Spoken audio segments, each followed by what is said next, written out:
शांति। आज है 27 नवंबर 2025 की साकार मुरली से। बाबा कहते मीठे बच्चे। हाँ जी बाबा, बाप जो पढ़ाते हैं उसे अच्छी रीति पढ़ो तो 21 जन्मों के लिए सोर्स ऑफ इनकम हो जाएगी, सदा सुखी बन जाएंगे। तो बाप जो पढ़ाते हैं, जो रोज़ रोज़ हमें मुरली के द्वारा ज्ञान रतन देते हैं, तो इससे क्या होगा, 21 जन्मों के लिए सोर्स ऑफ इनकम, 21 जन्मों की प्रारब्ध है। हाँ, तो बाबा कहते सदा सुखी बन जाएंगे। प्रश्न किया है, तुम बच्चों के अतीन्द्रिय सुख का गायन क्यों है? उत्तर दिया है, क्योंकि तुम बच्चे ही इस समय बाप को जानते हो। तुमने ही बाप द्वारा सृष्टि के आदि मध्य अंत को जाना है। हाँ, तो बाबा हमें इस समय पर संगम युग पर आकर जब ज्ञान देते हैं तो बाबा कहते हैं तुम ही फिर वो बच्चे हो जो इस समय बाप को जानते हो, अपनी आत्मा को, परमात्मा को, सृष्टि चक्र को, है ना। तो सारा ज्ञान बाबा हमें इस समय पर ही देते हैं। तो तुमने ही बाप द्वारा सृष्टि के आदि मध्य अंत को जाना है। तुम अभी संगम पर बेहद में खड़े हो। जानते हो अभी हम इस खारी चैनल से अमृत के मीठे चैनल में जा रहे हैं, यानी इस तमो प्रधान दुनिया से उस मीठे चैनल, अमृत के मीठे चैनल यानी सतयुग में जा रहे हैं, सतो प्रधान दुनिया में जा रहे हैं। लेकिन अभी हम कहाँ खड़े हैं? संगम पर खड़े हैं। तो हमें स्वयं भगवान पढ़ा रहे हैं। ऐसी खुशी ब्राह्मणों को ही रहती है, इसलिए अतीन्द्रिय सुख तुम्हारा ही गाया हुआ है। तो ऐसी ऐसी खुशी किनको रहती है? ब्राह्मणों को रहती है, यानी जो ब्रह्मा द्वारा जो बच्चे अडॉप्ट किए गए हैं, जो मुख वंशावली बने, हाँ, तो जो ज्ञान रत्नों से निवाजे गए, तो बाबा कहते उन्हें फिर अतीन्द्रिय सुख, ये न कर्मेंद्रियों से परे का सुख तुम्हारा ही गाया हुआ है। कहते हैं ना, अतीन्द्रिय सुख पूछना हो तो गोपी के गोपियों से पूछो। हाँ, तो परमात्मा के बच्चे वही अतीन्द्रिय सुख को अनुभव करते हैं, तो तुम्हारा ही गाया हुआ है। ओम शांति, ओम शांति। बाबा रूहानी बेहद का बाप रूहानी बेहद के बच्चों के प्रति समझा रहे हैं, यानी अपनी मत दे रहे हैं। यह तो जरूर समझते हो कि हम जीवात्मा हैं, परंतु निश्चय तो अपने को आत्मा करना है ना। तो सबसे पहले तो अपने आप को आत्मा निश्चय करना है। जब इस बात पर निश्चय है कि मैं हूँ ही आत्मा और अपनी आत्मिक स्मृति में रहेंगे, तो मत को, तो श्रीमत को धारण कर पाएंगे। तो बाबा कहते हैं कि अपने आप को तो ये तो जरूर समझते हो कि हम जीवात्मा हैं, जीवात्मा हैं, यानी इस शरीर में हम रहती हैं। लेकिन ये निश्चय करना कि हम हैं ही आत्मा, ये शरीर हमारा नहीं है। तो यह कोई हम नया स्कूल नहीं पढ़ते हैं और 5 वर्ष 1000 वर्ष के बाद पढ़ते आते हैं। तो ये कोई नई बात नहीं हो रही है। यहाँ पर 5000 वर्ष के बाद हम हर कल्प ऐसे ही पढ़ते हैं। तो बाबा पूछते हैं ना, आगे कभी पढ़ने आए हो?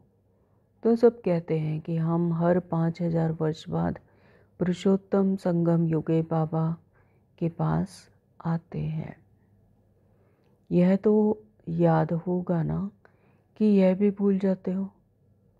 हाँ, तो बाबा कहते हैं कि यह तो याद है कि 5000 वर्ष पहले भी इसी तरह से पुरुषोत्तम संगम युगे बाबा आए थे, हमें पढ़ाया था। तो यह तो याद होगा कि यह भी भूल जाते हो। तो स्टूडेंट को स्कूल तो ज़रूर याद आएगा ना। एम ऑब्जेक्ट तो एक ही है।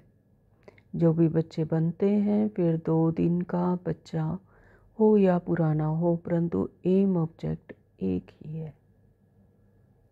हाँ, तो जो बच्चे 2 दिन का भी कोई भी बच्चा है, वो चाहे बाबा कहते चाहे 2 दिन का, यानी 2 दिन से ही ज्ञान सुनना शुरू किया और ज्ञान धारण किया, परमात्मा का बच्चा बना, तो बाबा कहते तो एम ऑब्जेक्ट तो सभी का एक है। कोई को भी घाटा नहीं हो सकता। पढ़ाई में इनकम है ना, इनकम यानी ज्ञान आ रहा है, तो पढ़ाई में इनकम है। वह भी ग्रंथ बैठ पढ़ कर सुनाते हैं तो कमाई होती है। झट शरीर निर्वाह निकल आएगा। हाँ, तो बाबा कहते हैं कि जैसे वो ग्रंथ पढ़कर सुनाते हैं, जो स्थूल दुनिया में जो ग्रंथ पढ़कर होली बुक्स सुनाते हैं, फिर उनकी कमाई होती है, फिर उनका शरीर निर्वाह चलता है। तो साधु बना, एक दो शास्त्र बैठ सुनाया, इनकम हो जाएगी। तो अभी यह सब सोर्स ऑफ इनकम है। हर एक बात में इनकम चाहिए ना। पैसे हैं तो कहाँ भी घूम फिर आओ। तुम बच्चे जानते हो बाबा हमको बहुत अच्छी पढ़ाई पढ़ाते हैं, तो ये भी income of source of income है। सोर्स ऑफ इनकम क्या है कि जब हम दैवीय गुण भरकर अपने प्रारब्ध बनाकर अपने आत्मिक समृद्धि में रहकर 21 जन्मों का जो हमें वर्षा मिलता है, 21 जन्मों के लिए हम राज्य भाग्य पाते हैं, है ना। तो 21 जन्म में जो हमें सुख शांति आनंद भरपूरता मिलती है, तो वो है सोर्स ऑफ इनकम, है ना। तो इस ज्ञान को धारण करने से हमें वो 21 जन्मों का वर्षा मिलता है। तो बाबा कहते हैं तुम बच्चे जानते हो बाबा हमको बहुत अच्छी पढ़ाई पढ़ाते हैं, जिससे 21 जन्मों की इनकम मिलती है। यानी स्थूल दुनिया में भी हम पढ़ाई करते हैं, कोई बैरिस्टर बनता, कोई टीचर बनता है, कोई डॉक्टर बनता है ना। तो कोई जो भी सर्विस करते हैं, तो वो हमारा सोर्स ऑफ इनकम बनता है पढ़ाई करने से। इसीलिए बच्चा जब छोटा होता है उसे पढ़ाई करना भेज देते हैं, है ना, ताकि वो अपना जीवन निर्वाह कर सके। बड़ा होता अपना सोर्स ऑफ इनकम होता है उसका, पढ़ाई का साधन ही होता है। तो यहाँ पर भी बाबा कहते हैं कि ये जो रूहानी पढ़ाई है, ये तुम्हें 21 जन्मों के लिए, ये तुम्हारा सोर्स ऑफ इनकम है। 21 जन्मों की प्रारब्ध तुम्हें मिलती है। तो यह इनकम ऐसी है जो सदा सुखी बन जाएंगे, जो हम सदा सुखी बन जाएंगे। तो 21 जन्म तो बाबा कहते हैं, लेकिन ये पूरा 84 जन्म ही चलता है। यानी उसके बाद के भी जो जन्म होते हैं, तो उसमें भी उसका कुछ ना कुछ प्रारब्ध वो बनती जाती है। वही फिर भक्ति करते हैं, भक्ति का भी फिर जन्म दर जन्म उनको उसका फल मिलता रहता है। तो इस तरह से ये पूरे 84 जन्म का ही सोर्स ऑफ इनकम है। हाँ, तो बाबा हमको अच्छी पढ़ाई पढ़ाते हैं और 21 जन्म की इनकम मिलती है। कभी बीमार नहीं होंगे, सदा अमर हो रहेंगे, यह निश्चय करना होता है ना। तो दृढ़ निश्चय से ही सफलता मिलती है। तो बाबा कहते हैं कि यह निश्चय करना है, तो वहाँ पर कोई बीमारी नहीं होती है, सुंदर काया मिलती है, कंचन काया मिलती है। हाँ, तो वहाँ सदा अमर रहेंगे, यानी अपनी उम्र भोग कर ही जाते हैं। ऐसे ऐसे निश्चय रखने से तुमको उल्लास आएगा, यानी उमंग उत्साह आएगा। नहीं तो कोई ना कोई बात में गुटका आता रहेगा ना। अगर अंदर कोई बात संशय होता है, तो फिर उस बात पर निश्चय नहीं बैठता, तो फिर गुटका आता रहेगा, फिर उसमें उतना उमंग उत्साह नहीं रहेगा। तो अंदर में सिमरन करना चाहिए, हम बेहद के बाप से पढ़ रहे हैं। भगवानुवाच यह तो गीता है, गीता का भी युग आता है ना, सिर्फ भूल गए हैं कि यह है 5वां युग। हाँ, तो भगवानुवाच ये क्या है, गीता है, भगवानुवाच है ना। तो वहाँ पर गीता को श्री कृष्ण वाच कह दिया है कि श्री कृष्ण ने गीता सुनाई, लेकिन सच्ची सच्ची गीता, इसमें बाबा कोई शास्त्र नहीं उठाकर पढ़ाते, ये स्वयं पूरा जो ज्ञान है एक्चुअल वो खुद सुनाते हैं, क्योंकि वही साक्षी दृष्टा है, वही देख रहे हैं। बाकी सब तो जन्म मरण में आ जाते हैं, मनुष्य चोला लेते हैं मनुष्य में, इस धरती पर 5 तत्वों की दुनिया में, है ना। तो शरीर ले लेते हैं, मनुष्य बन जाते हैं। लेकिन यहाँ पर अब भगवानुवाच, यानी भगवान ने बताई, यह गीता है। तो गीता का युग भी आता है ना। तो सिर्फ भूल गए हैं। यह है 5वां युग, ये 5वां युग है। सतयुग, त्रेता, फिर द्वापर, फिर कलयुग, फिर अब ये 5वां युग होता है संगम युग।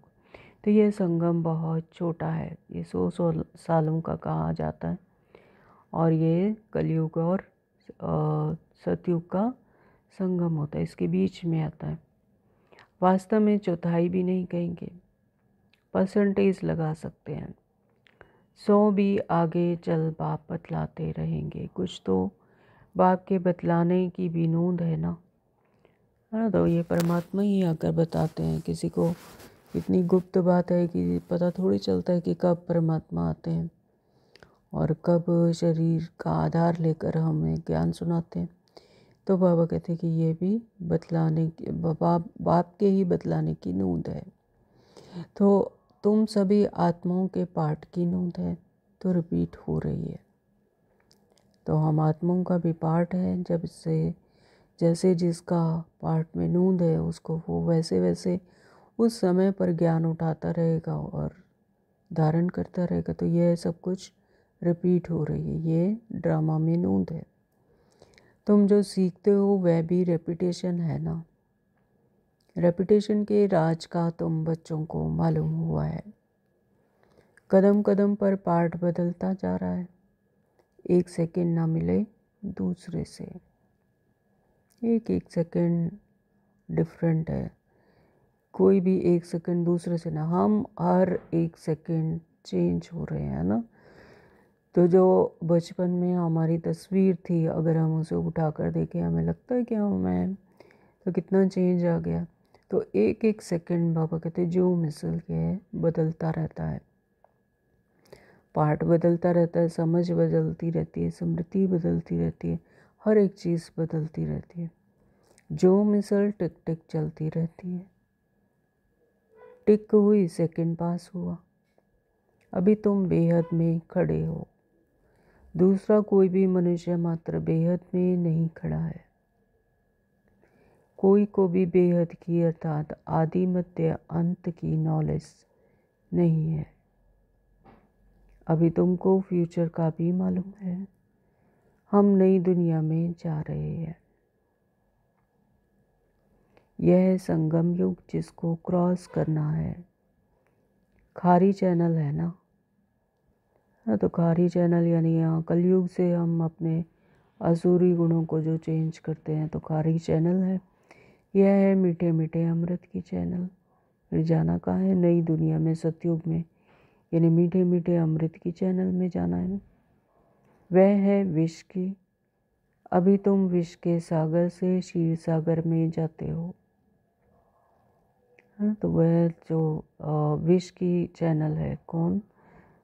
कलयुग। वहाँ पर विकार है ना, काम क्रोध लोभ मोह अहंकार ईर्ष्या द्वेष हिंसा, तो ये सब है विष की चैनल, खारी चैनल बाबा कहते हैं। अभी तुम विश्व के सागर से क्षीर सागर में जाते हो। यह है बेहद की बात। तो ये बेहद की बात है, इसकी कोई हद नहीं। दुनिया में इन बातों का कुछ भी पता नहीं है, नई बात है ना। तो यह भी तुम जानते हो भगवान किसको कहा जाता है। हाँ, तो भगवान जो इस जन्म मरण में नहीं आते, ये शरीरधारी नहीं बनते, हाँ, रोल में नहीं आते हैं, में नहीं फंसते, परम शक्तिवान है, सुखदाता है, सुख करता दुख हरता है ना, सदगति दाता है। तो भगवान किसको कहा जाता है, अब ये तुम जानते हो। वह निराकार है, ज्योति स्वरूप है, बिंदु स्वरूप है ना, उसका कोई आकार नहीं। तो वह क्या पार्ट बजाते हैं, टॉपिक में भी बताते हो। आओ तो परमपिता परमात्मा की बायोग्राफी तुमको समझाए। यूं तो बच्चे बाप की बायोग्राफी सुनाते हैं, कॉमन है। यह तो फिर बापों का बाप है ना, है ना। तो यहाँ पर बापों का बाप, पतियों का पति कहते हैं, यानी सभी आत्माओं का जो भी यहाँ पर रिश्ते हैं, ये स्थूल दुनिया में है। तो साइलेंस की दुनिया में तो हम सब क्या हैं? ज्योति स्वरूप है, आत्मा है है ना। स्थूल दुनिया में रोल में जब आते हैं तब हम पार्ट प्ले करते हैं, तब यहाँ पर बनते हैं भाई बहन, माँ बाप, बच्चा, स्त्री पुरुष, है ना। तो यहाँ पर बनते हैं, तो वो तो क्या है, बापों का भी बाप है। यहाँ स्थूल दुनिया की भाषा में कहते हैं कि बापों का भी बाप है।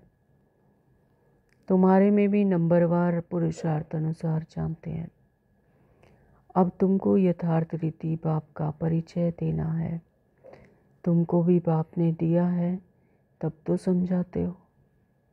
तो हमें भी परमात्मा ने जब बताया, अपनी स्मृति जगाई, तब हमें स्मृति आई।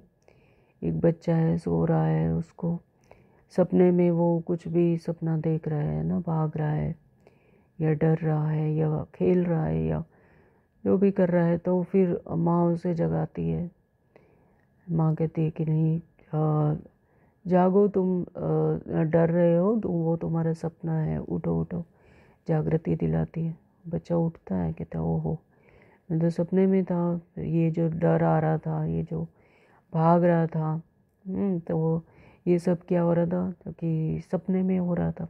तो इसी तरह से परमात्मा भी हमें इस नींद से, इस ड्रीम वर्ल्ड से जागृत करने के लिए इस समय पर आते हैं कि बच्चे, तुमने जो मैं मेरा लगाकर इसे हिसाब किताब बनाया, अपना दुख अशांति महसूस कर रहे हो, वो है नहीं, है ना। तो वो ड्रीम वर्ल्ड है, जिसे तुम समझ रहे हो कि ये मुझे दुख आ रहा है ना। तो मुझे, मेरे पार्ट को मुझे कहा जा रहा है, मुझे ही ऐसा क्यों कहते हैं, वो सब क्या हो रहा है, ड्रीम में हो रहा है। अगर उससे स्मृति आ जाए कि मैं तो आत्मा हूँ और ये सब ड्रामा चल रहा है, मेरा रोल चल रहा है, ये मैं नहीं हूँ, ये देह और देह की दुनिया मैं नहीं हूँ, है ना। तो जब ये समझ आए तो फिर वो अपने मूल गुणों में, अपने शांति, आनंद, शक्ति, उसमें इमर्ज हो जाते हैं। तो फिर इन सब से छूट जाता है। जैसे माँ जगाती है बच्चे को, उसको जागृति आती है, तो वो छूट जाता है उस सपने से। इसी तरह से परमात्मा हमें जब जागृति दिलाते हैं अपने आत्मा की, तो वो छूट जाता है उस सब से। हाँ, तो ये बात समझने की है। तो और तो कोई बेहद के पाप को जान ना सके, तुम भी संगम पर ही जानते हो। मनुष्य मात्र देवता हो व शूद्र हो, पुण्य आत्मा हो, पाप आत्मा हो, कोई भी नहीं जानते। सिर्फ तुम ब्राह्मण जो संगम युग पर हो, तुम ही जान रहे हो। अरे संगम युग पर जो से परमात्मा की स्मृति आई, जो अपने मूल गुणों में स्थित होता है, अपने हायर कॉन्शियसनेस में आता है, साइलेंस में स्थित और टिकता है, तो फिर वही जान सकते हैं। तो बाबा कहते हैं तुम ही जान रहे हो। तो तुम बच्चों को कितनी खुशी होनी चाहिए। तब तो गायन भी है, अतीन्द्रिय सुख पूछना हो तो गोप गोपियों से पूछो, है ना। तो बाबा यही कहते कि अतीन्द्रिय सुख तो पूछना है तो परमात्मा के, जिन्होंने परमात्मा को जान लिया, आत्मा को जान लिया, जिनको स्मृति आ गई, तो उन गोप गोपियों से ही पूछो। अतीन्द्रिय सुख यानी इंद्रियों से परे का सुख, ज्ञान हमें मिली हुई है, कर्मेंद्रियाँ मिली हुई हैं।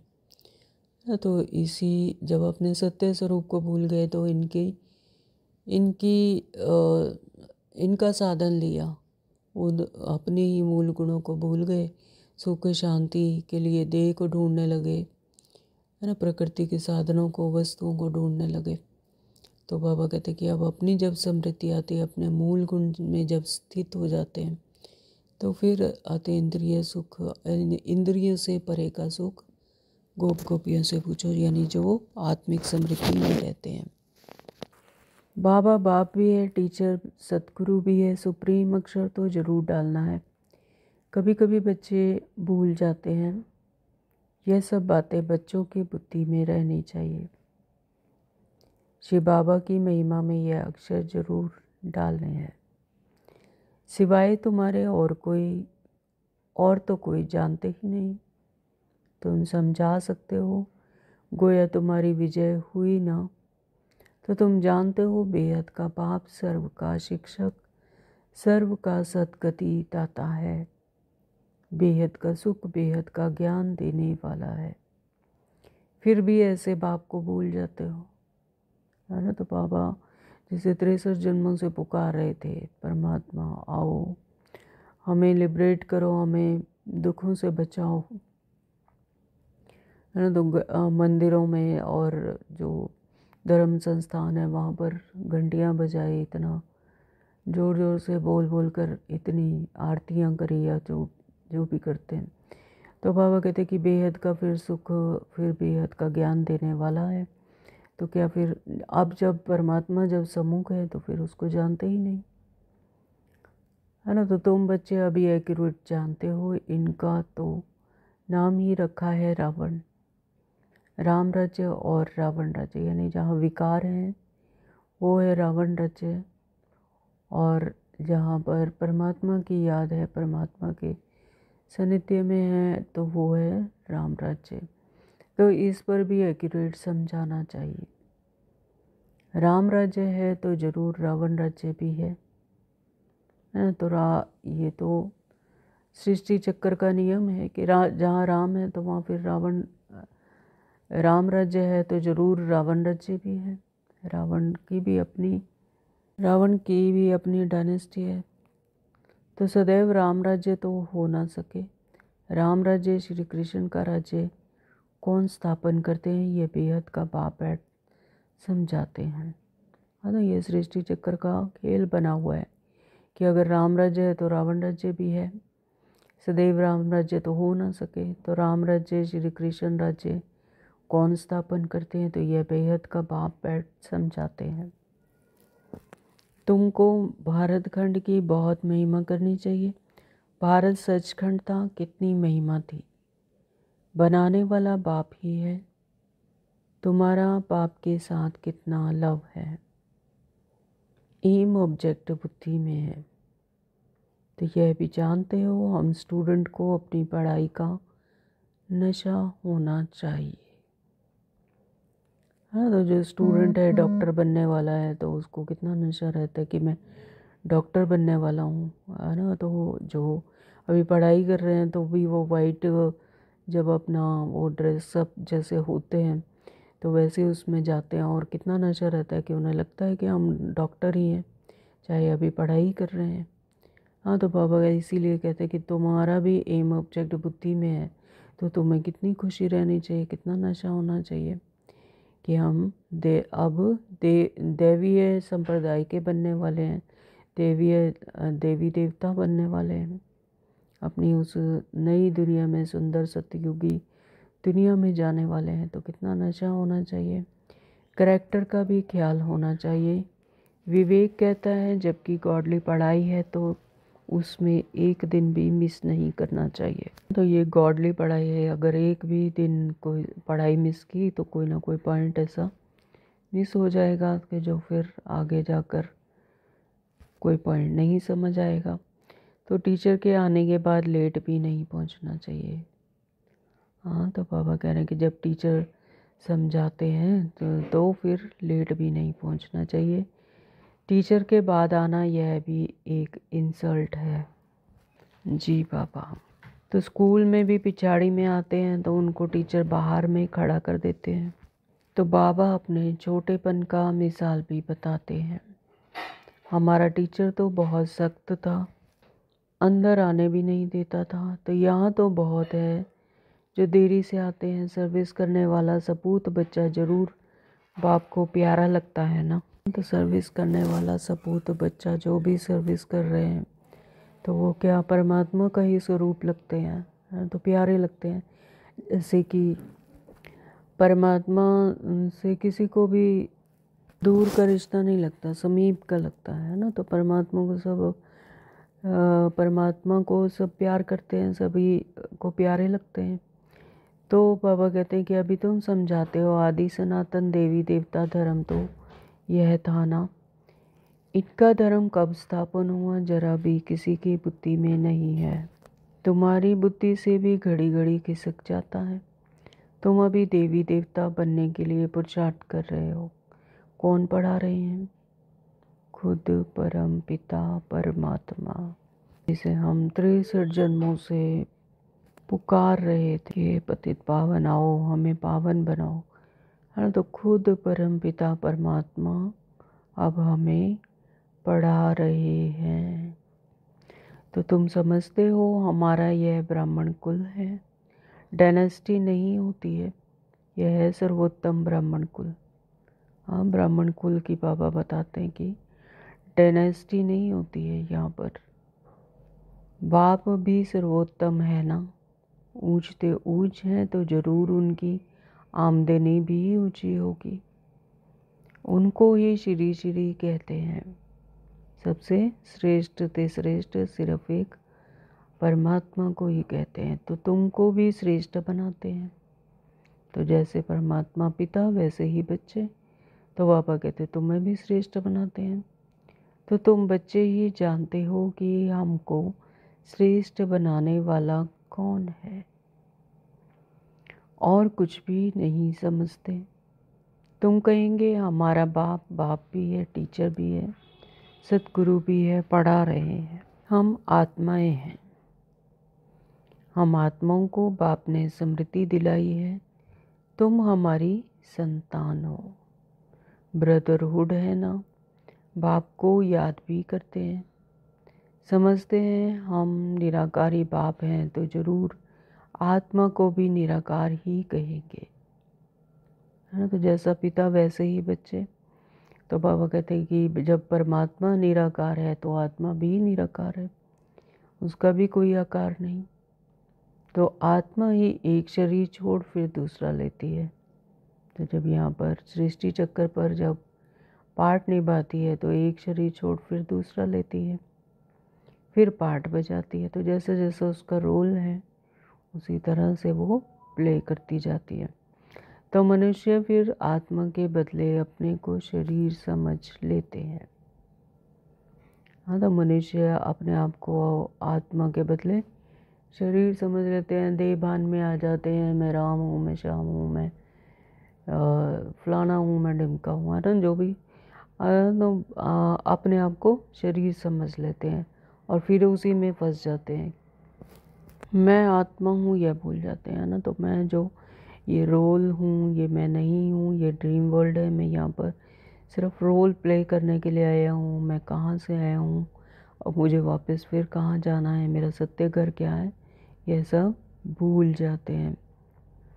तो मैं कभी भूलता नहीं हूँ। कौन कह रहे हैं? परमपिता परमात्मा, कि मैं भूलता नहीं हूँ। ना तो मैं रोल में आता हूँ, मैं जीवन मरण में नहीं आता, इस 5 तत्वों की दुनिया में नहीं आता हूँ, तो मैं नहीं भूलता हूँ।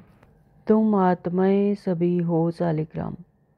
हाँ, तो यहाँ भक्ति मार्ग में शिवलिंग बनाते हैं और छोटे छोटे सालिग्राम यानी उसके बच्चे बनाते हैं। तो बाबा कहते वो तुम हो, तुम आत्माएं सभी हो सालिग्राम। तो मैं हूँ परमपिता माना, परमपिता माना परम आत्मा, है। तो वो गया है, वो भी आत्मा ही है, लेकिन वो सुप्रीम है क्योंकि सर्वशक्तिवान है, सदगति दाता है और इस जीवन मरण में नहीं आते, अभोक्ता है। हाँ, तो ये जो रोल में नहीं आते, यहाँ पर 5 तत्वों का शरीर धारण नहीं करते। हाँ, तो बाबा कहते मैं आत्मा, मैं परमपिता माना परम आत्मा हूँ। तो उनके ऊपर कोई दूसरा नाम नहीं है ना। तो उनका कोई और दूसरा नाम नहीं, उस परम आत्मा का नाम है शिव। शिव ही उनका नाम है। हो तुम भी ऐसे ही आत्मा, परंतु तुम सब शालिग्राम हो। शिव के मंदिर में जाते हो, वहाँ भी शालिग्राम बहुत रखते हैं। शिव की पूजा करते हैं तो शालिग्राम की भी साथ में करते हैं ना। तो शिव की पूजा करते हैं तो शालिग्रामों की भी करते हैं पूजा। तो वो हम ही आत्मा हैं, हमारी ही यादगार है। तो तब बाबा ने समझाया था कि तुम्हारी आत्मा और शरीर दोनों की पूजा होती है ना। तो इसीलिए बाबा कहते हैं कि तुम्हारी तो आत्मा और शरीर दोनों की पूजा होती है। मेरी तो फिर भी आत्मा के रूप में ही होती है, लेकिन तुम्हारी तो शरीर की भी पूजा करते हैं। जब दैवीय संप्रदाय में आते हैं फिर इष्ट देव बन जाते हैं, उनके ही दैवीय गुणों का कलयुग के अंत तक उनके ही जड़ चित्रों का, उनके ही मूर्तियाँ बनाकर जो पूजते हैं। तो तुम्हारे तो शरीर की भी पूजा होती है, हमारी तो सिर्फ आत्मा की ही होती है। हाँ, तो बाबा कह रहे हैं कि मेरी तो सिर्फ आत्मा की ही होती है, मैं तो सिर्फ निराकार स्वरूप में ही रहता हूँ, ज्योति स्वरूप में ही हूँ, तो शरीर है नहीं। यहाँ तो बाबा कहते हैं मेरा तो शरीर ही नहीं है, तो तुम कितना ऊंचे बनते हो। तो बाबा अपने बच्चों को अपने से भी ऊंचे बनाते हैं। बाबा को तो खुशी होती है ना, बाप गरीब होता है तो बच्चे पढ़कर कितना चढ़ जाते हैं, क्या से क्या बन जाते हैं। बाप भी जानते हैं तुम कितने ऊंचे थे। तो स्थूल दुनिया में भी चाहे कोई पिता है वो गरीब होता है, लेकिन अपने बच्चे को पढ़ा लिखा कर बड़ा बना देता है, फिर खुश होता है कि है ना मेरा बच्चा मतलब मुझसे भी कितना ऊंचा आ गया।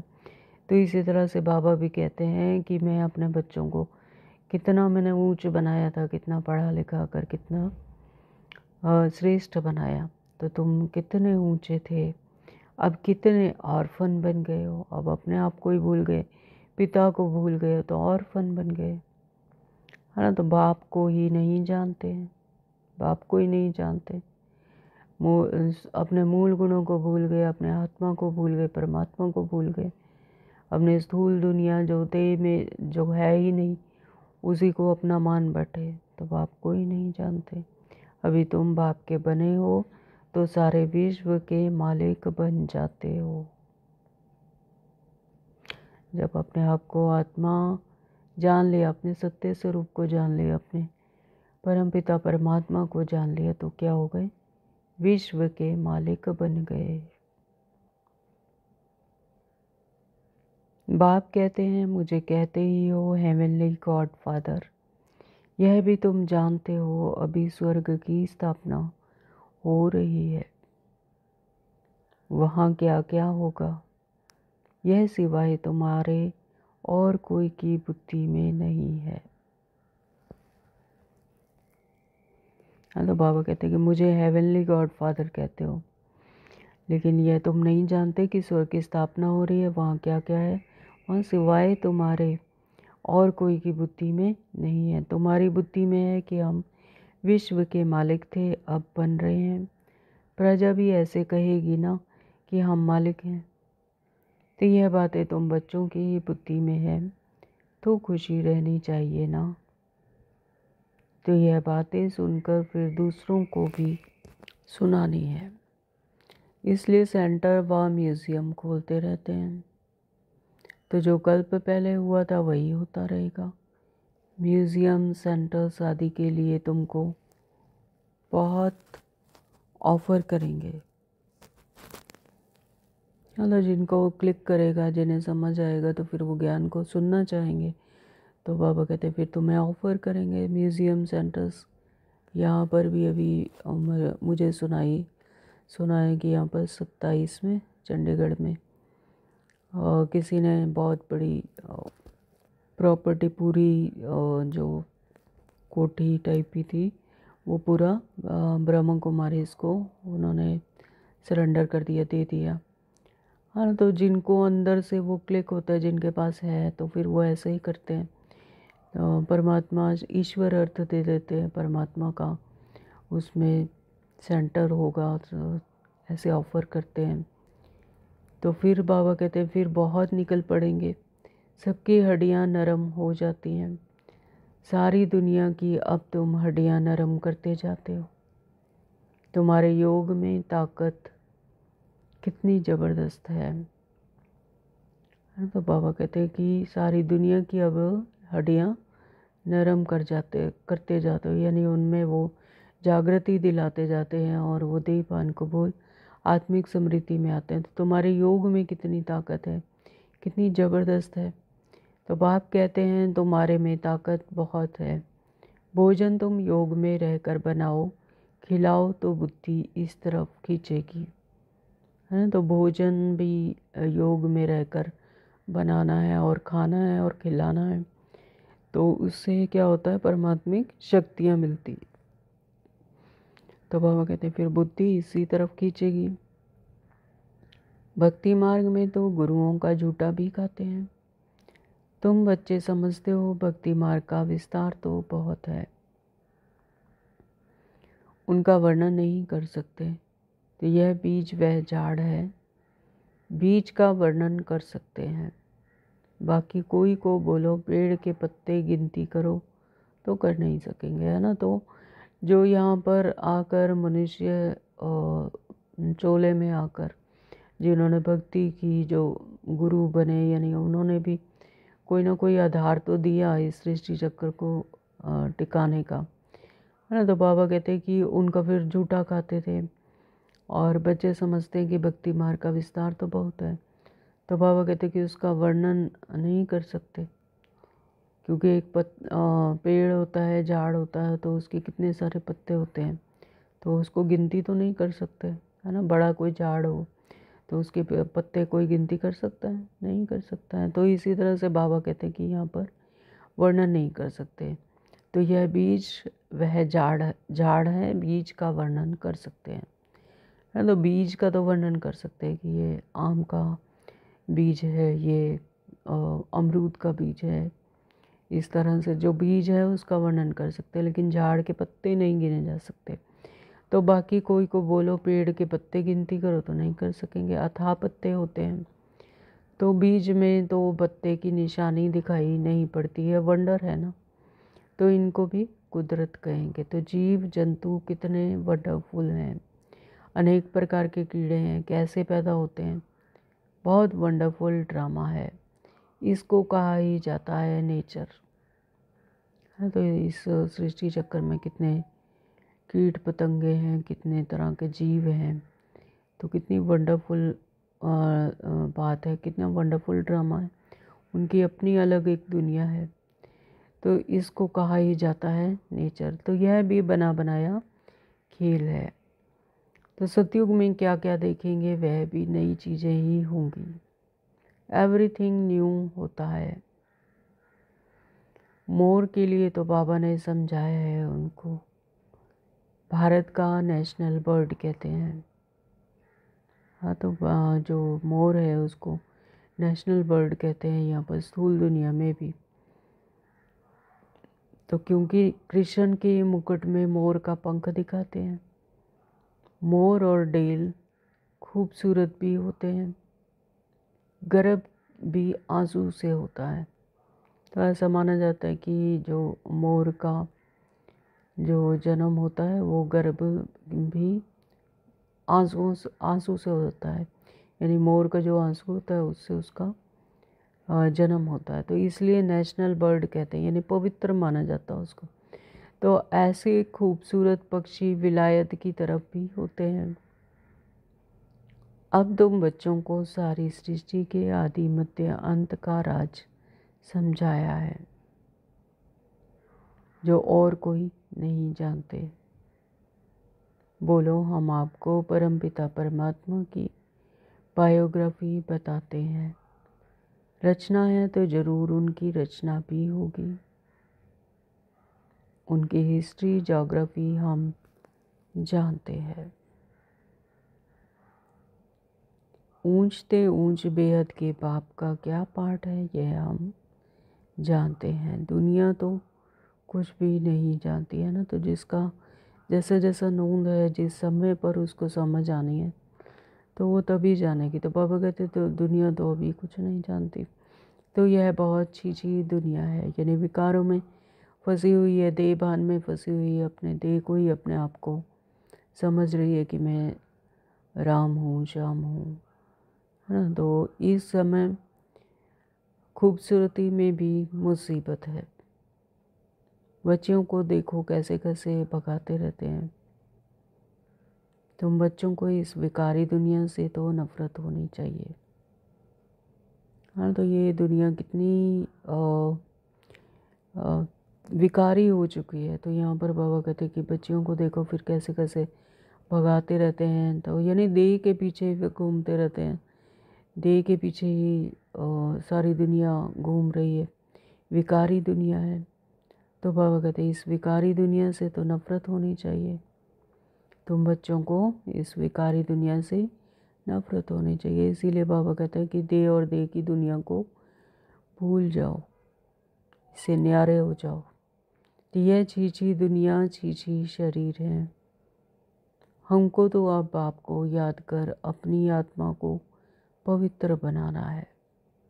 हमें क्या करना है? अपनी आत्मा जो हमारा सत्य स्वरूप है उसको पवित्र बनाना। वो पवित्र है ही, लेकिन उसकी स्मृति जगानी अपने अंदर कि हम देह नहीं, हम आत्मा है। और बाप को याद कर अपनी आत्मा को पवित्र बनाना है, यानी उसे अपनी जागृति में रहना है। तो हम सतो प्रधान थे, सुखी थे, अभी तमो प्रधान बने हैं तो दुखी हैं। फिर सतो प्रधान बनना है, यानी अपने सत्य स्वरूप में टिकना है, अपने सत्य मूल गुणों को इमर्ज करना है। तो बाबा कहते हैं सतो प्रधान बनना है। अपने हायर कॉन्शियसनेस में जब आत्मा जाती है तो अपने सत्य गुण, अपने मूल गुणों में फिर से इमर्ज हो जाते हैं।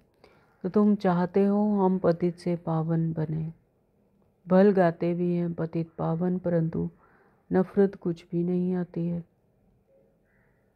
तुम बच्चे समझते हो यह चीची दुनिया है ना। तो इस दुनिया से जब कोई सुख नहीं मिलता, शांति नहीं मिलती, भरपूरता नहीं महसूस होती, आनंद नहीं मिलता, तो फिर ये दुनिया क्या लगती है? छीछी लगती है कि ये विकारी दुनिया है ना। तो अशांति है यहाँ पर, विकार है। तो नई दुनिया में हमको शरीर भी कुल मिलेगा। तो नई दुनिया में तो जैसी आत्मा होगी वैसा ही शरीर मिलेगा। जितनी स्वच्छ, जितनी पवित्र आत्मा, उतना ही स्वच्छ सुंदर काया मिलती है, यानी उतना ही सुंदर शरीर कुल मिलेगा। तो अभी हम अमरापुरी के मालिक बन रहे हैं, अमरपुरी के मालिक बन रहे हैं, यानी सतयुग के मालिक बन रहे हैं। यानी अपनी आत्मिक समृद्धि में जैसी समृद्धि होगी, जो अंदर होगा वही बाहर मैनिफेस्ट होगा। तो बाबा कहते हैं अमरपुरी के मालिक बन रहे हैं। तुम बच्चों को सदैव खुश, हर्षित, मुक्त रहना चाहिए, है ना। तो हमारा मूल गुण ही है खुशी, हर्षित, मुक्ता, दिव्यता, है ना। तो सुख, शांति, आनंद। तो बाबा कहते हैं अपने मूल गुणों में रहना चाहिए। तुम बच्चों को सदैव खुश और हर्षित मुक्त रहना चाहिए। तुम बहुत स्वीट चिल्ड्रन हो। हाँ, तो बाबा आज हमें स्वीट चिल्ड्रन कह रहे हैं। तो कितनी खुशी है, स्वीट चिल्ड्रन है सभी। तो बाप 5000 वर्ष बाद उन्हीं बच्चों से आकर मिलते हैं। स्वीट चिल्ड्रंस 5000 वर्ष बाद बाबा हमसे आकर मिलते हैं, तो ज़रूर खुशी होगी ना। हम फिर से आए हैं बच्चों से मिलने। अच्छा, मीठे मीठे सिखल दे बच्चों प्रति माता पिता बाप दादा का याद, प्यार और गुड मॉर्निंग। रूहानी बाप की रूहानी बच्चों को नमस्ते।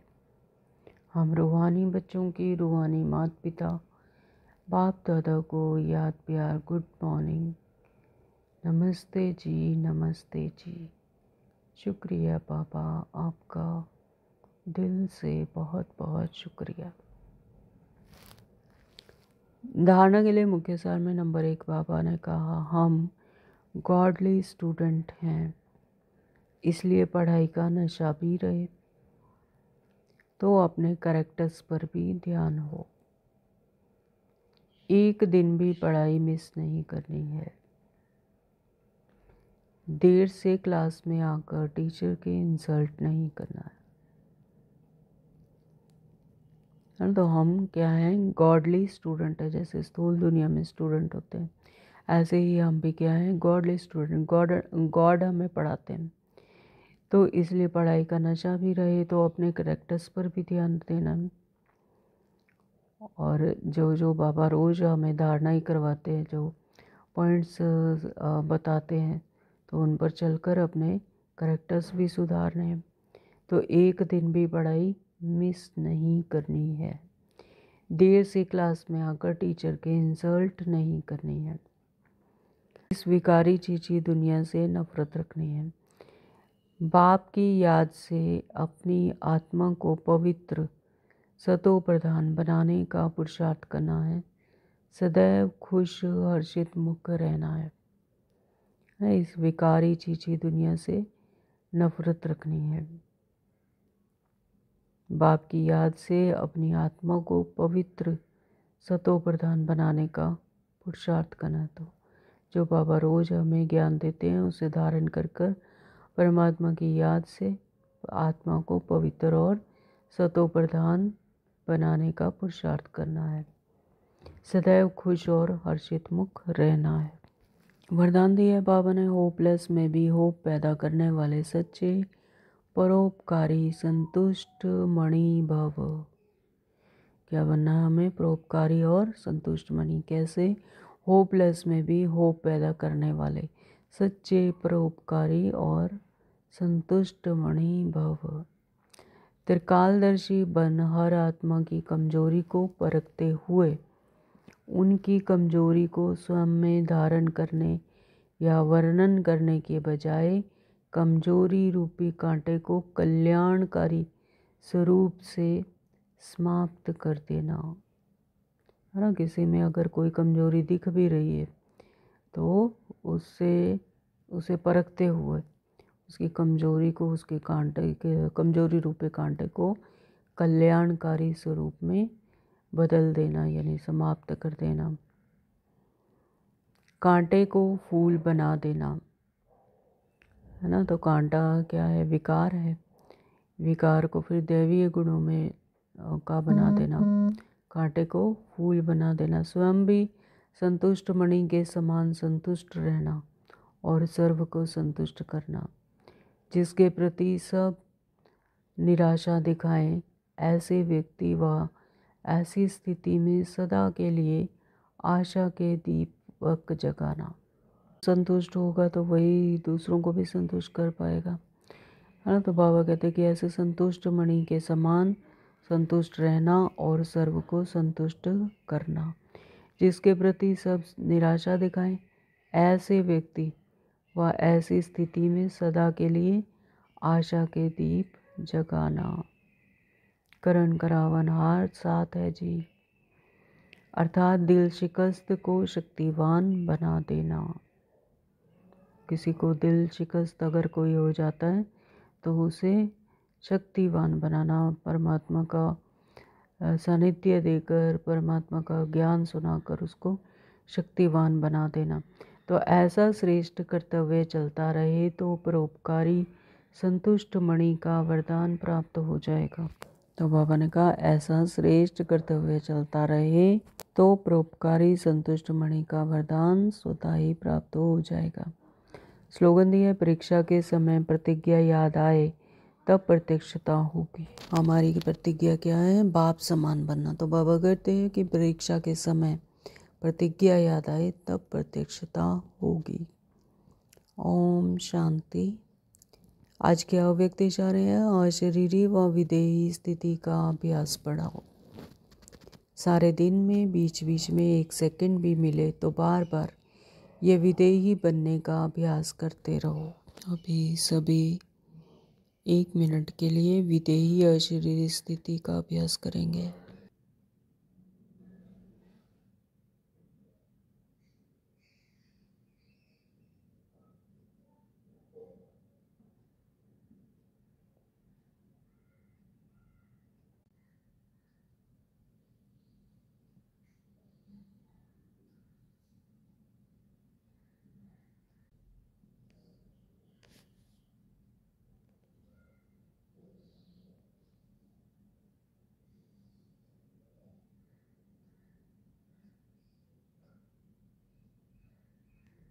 ओम शांति। तो बाबा ने कहा 2-4 सेकंड भी निकालो तो इससे बहुत मदद मिलेगी, है ना। तो बीच बीच में जब भी थोड़ा भी टाइम मिले तो अशरीरी स्थिति में स्थित हो जाना चाहिए। नहीं तो सारा दिन बुद्धि चलती रहती है तो विदेही बनने में टाइम लग जाता है।